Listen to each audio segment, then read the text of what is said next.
تعلیم و تربیت سے جو قرآن نے جو تعلیم دی اور حضور نے جس کا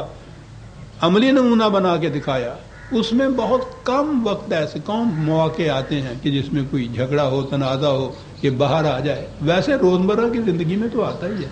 اور حضرت عمر رضی اللہ تعالیٰ عنہ نے وہ تو بڑے عجیب اصول بیان کرتے تھے، کہتے تھے کہ لوگوں نے پوچھا کہ آپ تو بڑے سخت مزاج واقع ہوئے ہیں، گھر میں کیسے چلتا ہے؟ وہ کہنے کہ گھر میں جان زندگی کا اصول اور ہے، گھر میں بچوں کی طرح رہو، مرد اس وقت بنو جب کسی کی کوئی ضرورت پوری کرنی۔ کیا بات ہے۔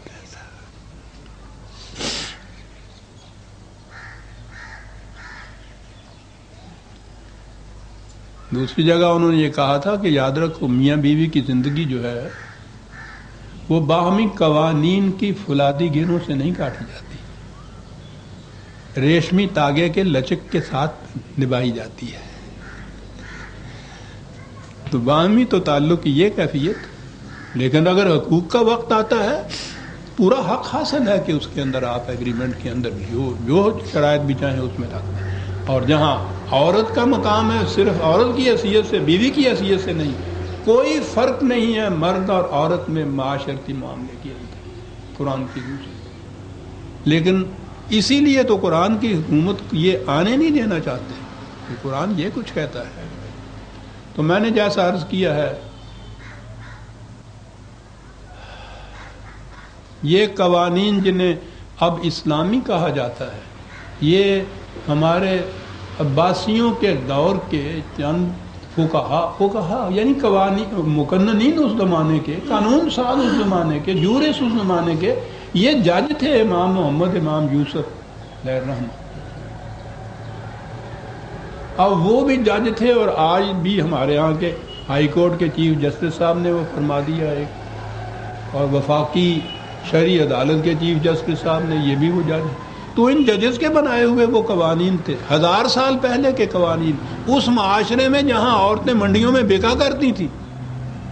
ان قوانین کو اور غیر متبدل اسلامی قانون کا کہ وہ نافذ کرنا 1000 سال پیچھے لے جانے والی بات ہے۔ ایک ہی چیز جو پہلی اصولی بات کہی، من لم یحکم بما انزل اللہ فاولئک هم الکافرون۔ کافرانہ حکومت اور اسلام کی حکومت میں فرق یہ ہے کہ اسلام کی حکومت میں خدا کی کتاب کے مطابق حکومت آئی ہوتی ہے۔ ہر قانون کو یہ دیکھو کہ خود وہ قرآن کے خلاف تو نہیں جاتا،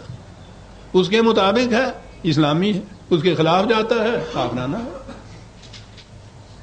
اسی میں یہ عورتوں کا معاملہ بھی وہ آئے گا، اور قرآن کی روح سے اگر یہ باتیں طے ہوں گی تو یہ کوئی سوال ہی نہیں اٹھے گا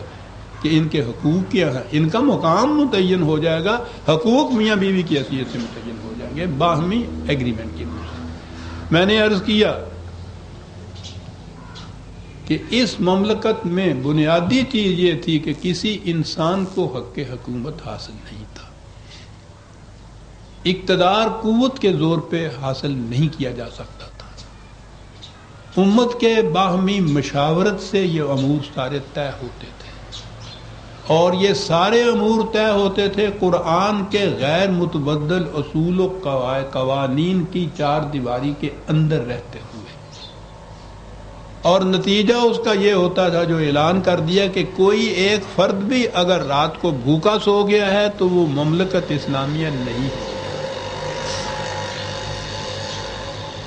کسی ایک نے بھی وہاں سے کوئی ایسی چیز لے لی ہے، پائی تک بھی اگر لے لی ہے کہ جو اس کی نہیں ہے، تو پھر وہ اسلامی نہیں رہتی۔ وہ چھوٹا سا واقعہ ہے کہ وہ بیت المال کا خزانچی جھاڑو دے رہا تھا تو وہ اندر سے جو کوڑا نکلا تو اس کوڑے کرکٹ کے اندر ایک پائی تھی۔ اب تو پائیاں ہوتی نہیں ہیں، وہ سب سے چھوٹا سکہ جو ہوتا ہے جس کا کچھ آتا ہی نہیں ہے۔ اب تو پیسے کا کچھ نہیں آتا، اب تو چورنی کا کچھ نہیں آتا، فقیر بھی اس کو پھینک کے چلا جاتا ہے۔ تو وہ ایک پائی تھی، تو وہ کہاں اس کو رکھے؟ ایک بچہ چھوٹا سا کھڑا تھا پاس، اس نے اس کو دے دی۔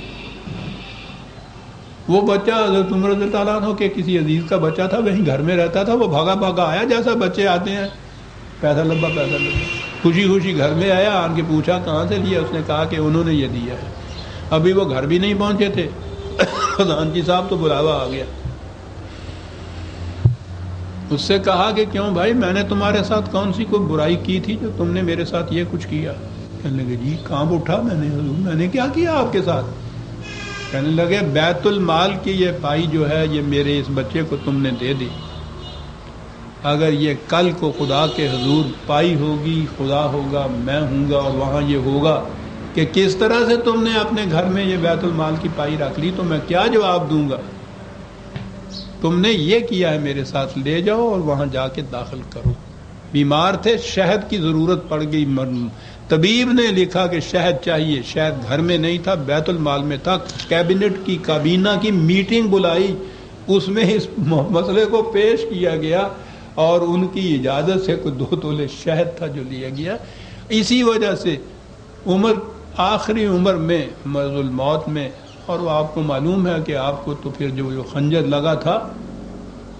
پیٹ چاک ہو گیا تھا، انتڑیاں کٹ کے باہر آ گئی ہوئی تھی، یہ حالت تھی اس میں۔